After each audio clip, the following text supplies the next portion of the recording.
La casa del lúculo o El arte de comer, nueva fisiología del gusto, de Julio Camba. Lectura de Eduardo Figueroa. Capítulo 2. La cocina española. Nada es comestible en el paisaje de Castilla. Al contrario, es el paisaje quien consume a los hombres. Darío de Regoyos.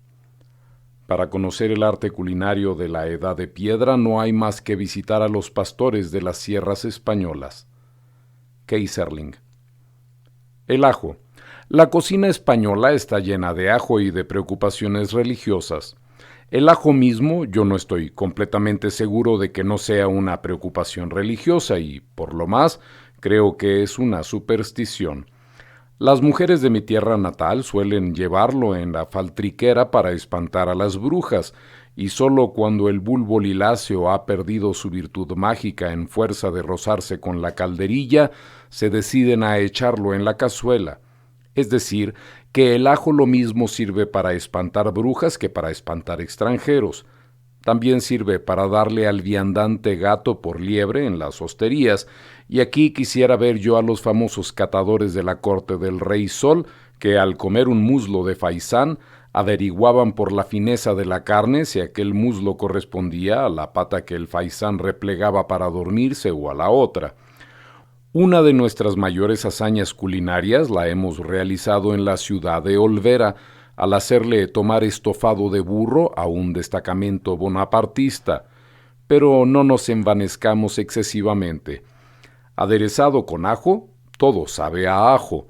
Los hosteleros, que para darle a uno gato por liebre emplean además del ajo un relleno de tocino y perdigones, podrán saltarle a uno una muela, pero no aumentarán nunca su convicción.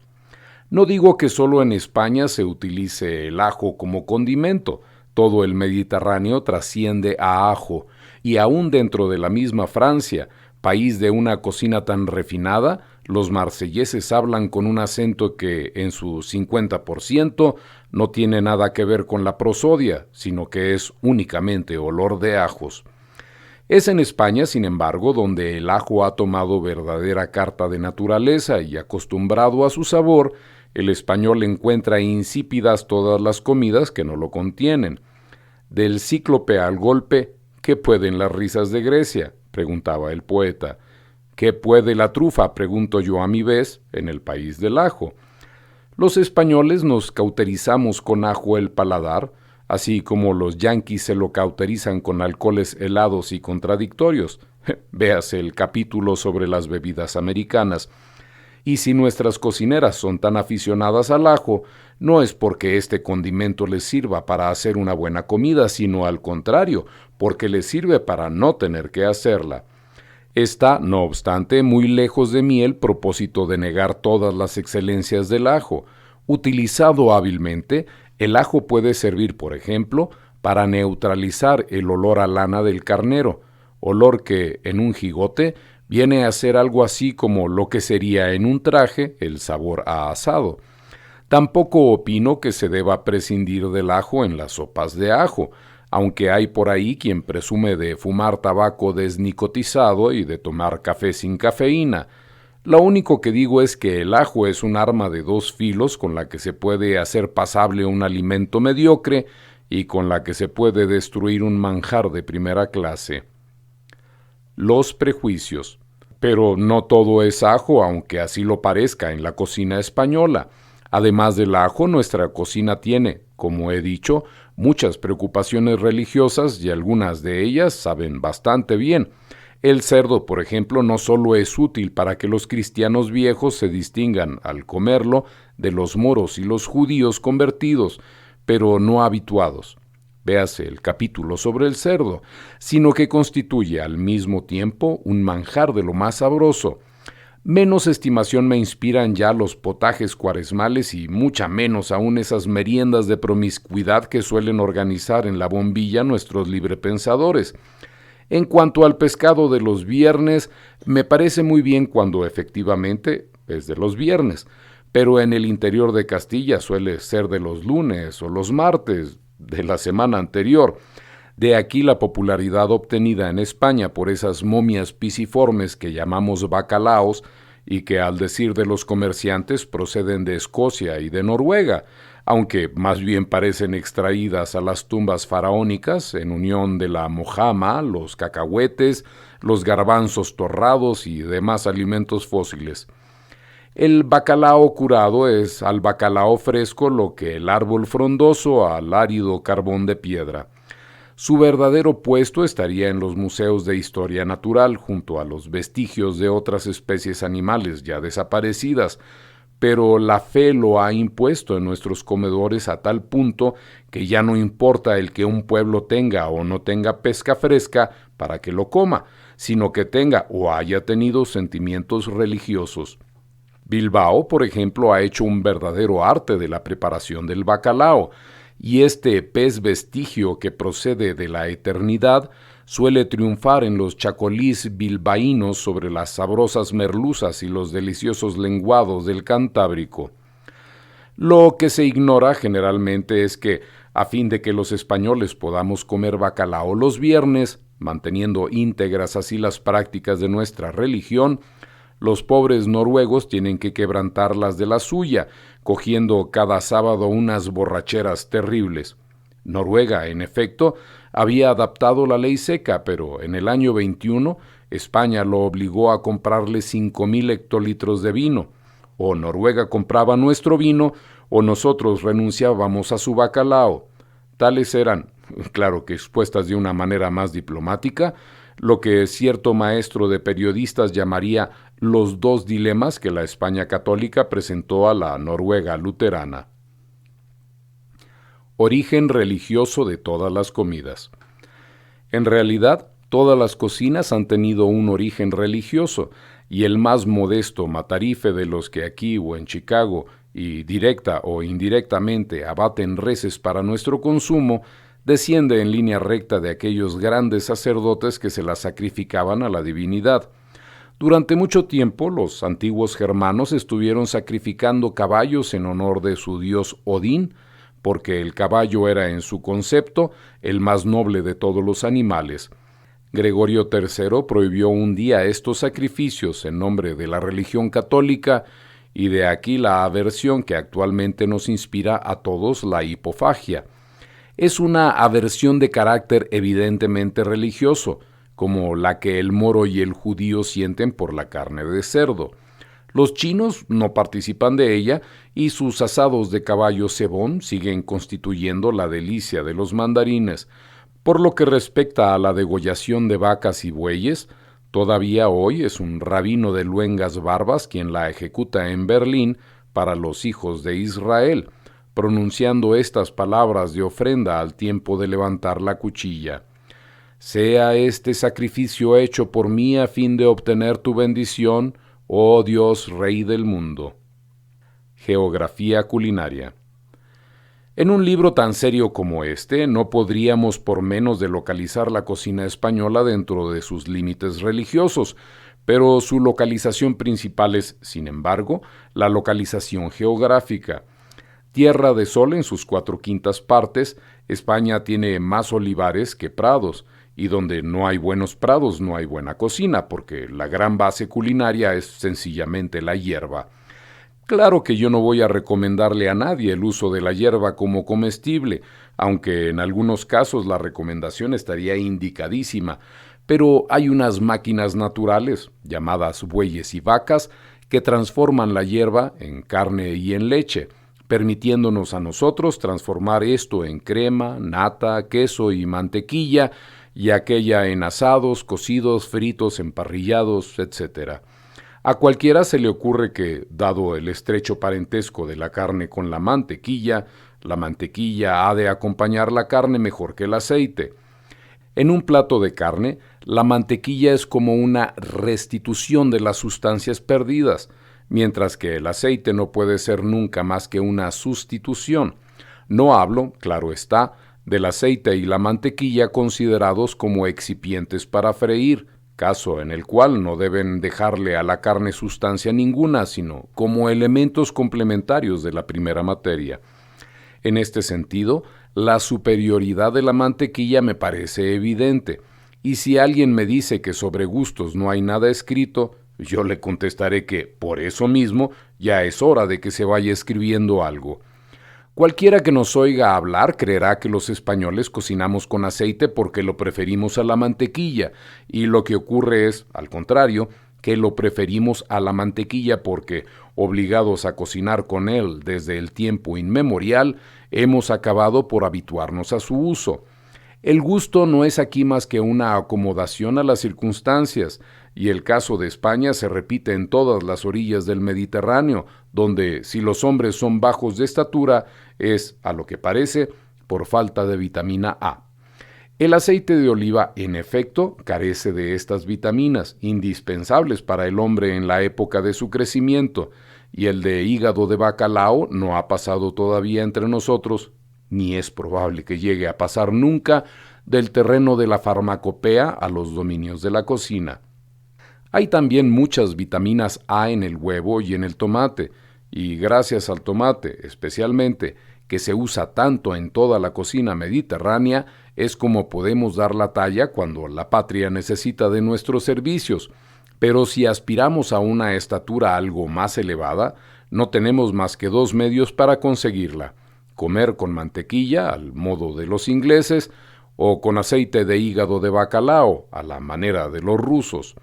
En rigor, podría sostenerse que en las tierras de sol, donde el ganado es flaco, los hombres, faltos de apetito, prefieren lidiarlo a comerlo, y esta explicación sería altamente conciliadora. Pero antes de pasar a otro asunto, permítasenos elogiar el aceite como excipiente para freír. Los fritos andaluces de pescado, por ejemplo, son una cosa perfecta, y no ha habido ni habrá nunca en el mundo cocina que los iguale. El bicarbonato de sosa.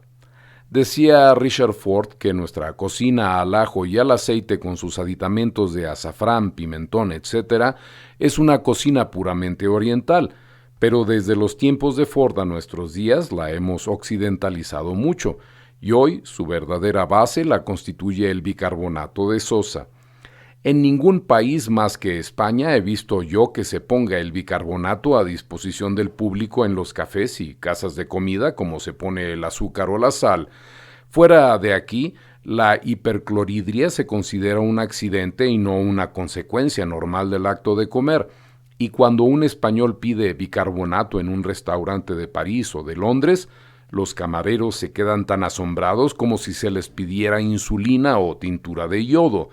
Aquí, en cambio, no solo hay quien se toma el bicarbonato disuelto en agua a manera de aperitivo, y quien se lo traga a puñados en forma de postre, sino que hasta los cocineros lo utilizan en sus preparaciones para abrillantar las judías verdes y para ablandar los garbanzos. Sin su acción neutralizadora del ácido clorhídrico, no podríamos comer casi ninguna de las cosas que comemos, y por eso yo opino que nuestra cocina, más que una cocina al aceite y al ajo, es, ante todo, una cocina al bicarbonato de sosa. Los garbanzos. Y hemos llegado ya al capítulo de los garbanzos, legumbre tradicional en España desde que los cartagineses nos gastaron la broma de plantarla en ella. Los garbanzos constituyen el truco de que durante 20 y tantos siglos se han valido los maridos españoles para entretener a las mujeres en casa. Generalmente no hay remojo ni cocción que los ablande, y eso va ganando el caldo, en el que no dejan más sustancia de la que dejaría un puñado de balines. A veces, sin embargo, la paciencia de la cocinera logra enternecerlos al punto de que se puedan comer, y entonces empieza lo verdaderamente absurdo. Nosotros consideramos nuestros garbanzos como una cosa muy seria, pero algo cómico debe de haber en ellos cuando toda Roma se moría de risa al ver operar en escena al Pultifagónides de Plauto. Este Pultifagónides, o devorador de garbanzos, era un cartaginés llamado Puenus, y el pueblo romano lo miraba así como hoy miramos en las ferias al hombre que se traga los batracios vivos o al que se introduce en el esófago teas encendidas. Los garbanzos son la base del cocido o puchero, y este cocido o puchero, que solemos considerar un plato nacional, No tiene de nacional más que los susodichos garbanzos. Ni siquiera es original su nombre, ya que pot o puchero le llaman los franceses a un plato análogo, el pot-à-faux, por no hablar del poulet au pot, o bollito o cocido le llaman los italianos a otro. La idea de meter un poco de cada cosa en el mismo recipiente, en vez de cocinar cada cosa por separado y de hacer a la vez con todo ello un plato de sopa, otro de carne y otro de vegetales, es una idea tan elemental que seguramente todas las amas de casa con mucha familia y pocos recursos la han tenido al mismo tiempo en las diversas latitudes del mundo. Nuestro cocido no es, por tanto, más que la variedad española de un plato universal. En España mismo, el cocido tiene muchas variedades que dependen generalmente de la flora y la fauna de cada región, y sería tan absurdo considerar el pote gallego una derivación del cocido castellano como el cocido castellano una derivación del andaluz con su pringá o del catalán con su pilota. Capacidad gastronómica.